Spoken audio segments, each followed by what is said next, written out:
I used to think that dieting meant eating chicken, brown rice, broccoli, dying inside, and pushing through the day with willpower alone. And you know what the most messed up thing was?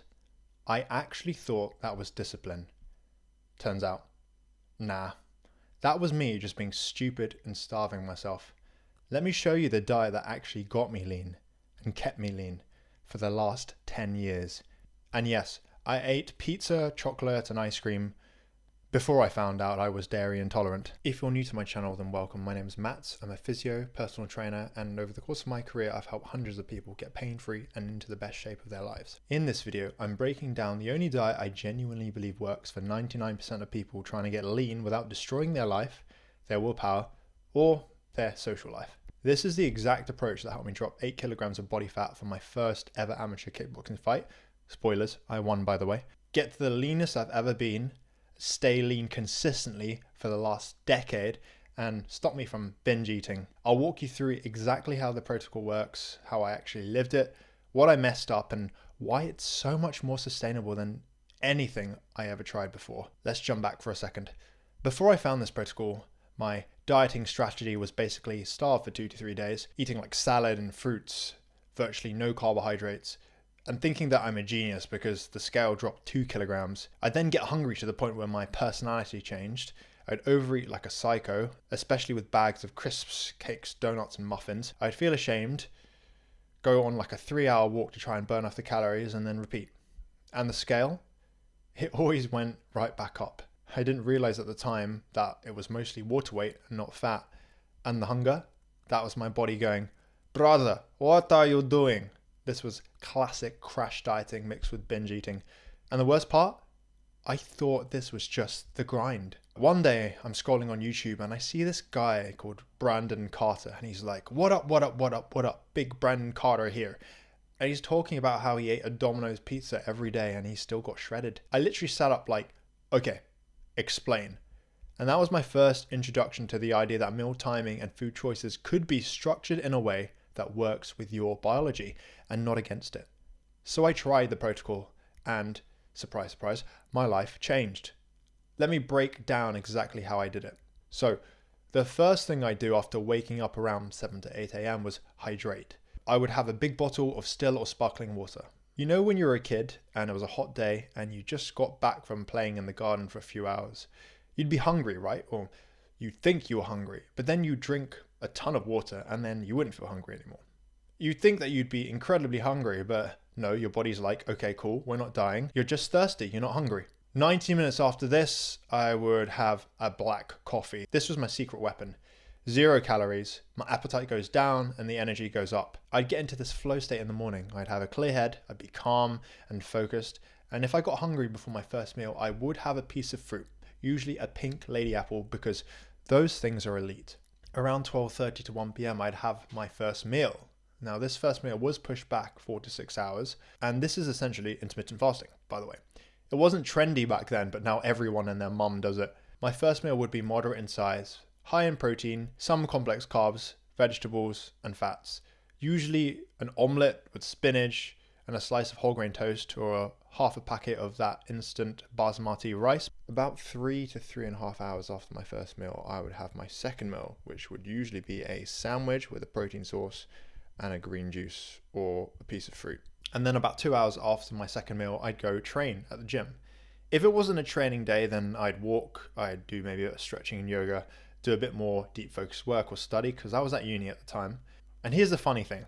Training killed my appetite for another hour or two, which made the next part even easier. Now, following training, I would get to have the biggest meal. This was the fun one, the post-workout meal. My body was ready to eat because I trained hard, and this was the biggest meal of the day. Carbs, proteins, and some fats. And yes, this is where the pizza, the takeaway, the chocolate, and the ice cream came in.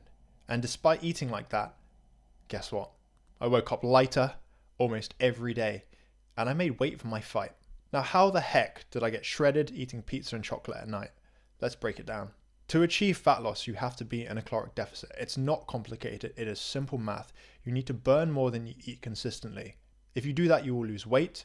Combine that with strength training or some sort of resistance training, you minimize your muscle wastage and you lose mostly fat. By delaying my first meal, I avoided morning cravings, I avoided snacking, I've saved more calories for later, and I could have bigger, more satisfying meals. As Dr. Peter Attila says, there are only 3 ways to diet: time restrictive eating, also known as intermittent fasting; tracking restriction, which is essentially calorie counting, which I do a blend of the first 2 now; and dietary restriction, which I don't recommend, which is cutting out foods, low carb, carnivore, vegan. In fact, I had one online client who came to me after trying keto for ages and failed miserably, and he was like, I can't do this anymore, this is miserable, I don't want to diet. And I was like, dude, we can put you on the most sustainable, effortless diet if you work with me. And yeah, he agreed, and we managed to help him. I think he lost about 1 or 2 kilos in the first month of working with me, and he enjoyed his diet as well. That's the plus side of working with me, right? You actually enjoy your diet. Most people fail because they're trying to do all these 3 at once, and I just did 1 and it worked. Another thing that really helped was using water and caffeine to suppress my appetite. Drinking plenty of water and having a strategic black coffee around 90 minutes after waking up was simple, effective, and it didn't lead to you overthinking. And if I did get hungry, then the piece of fruit, like a pink lady apple, would be the hunger bridge.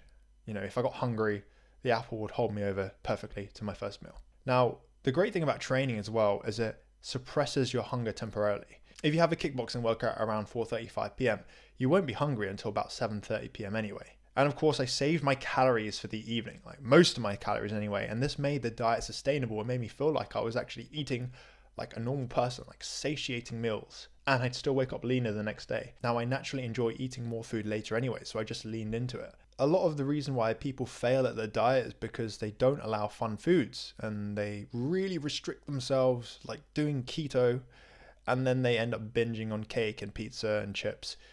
If you allow fun foods into your diet, it will prevent binging. This is absolutely key. If your diet feels like punishment, your brain will rebel. And a piece of chocolate at night saved me from demolishing 3,000 calories on the weekend. Over the years, I've refined this protocol a lot, and I use it for my online clients, I use it for myself, and that's how I've been able to stay in amazing shape for the last 10 years. Now, if you guys wanted to know what I changed, then stick around. But I'll go through them now, actually. I'll give you the answers, okay? Because I'm not about gatekeeping. I added 3 to 4 strength training sessions in the gym weekly. I divided my meals more evenly, so I'd have 2 moderate/small meals before training and then the largest meal after. I would eat healthier options by default.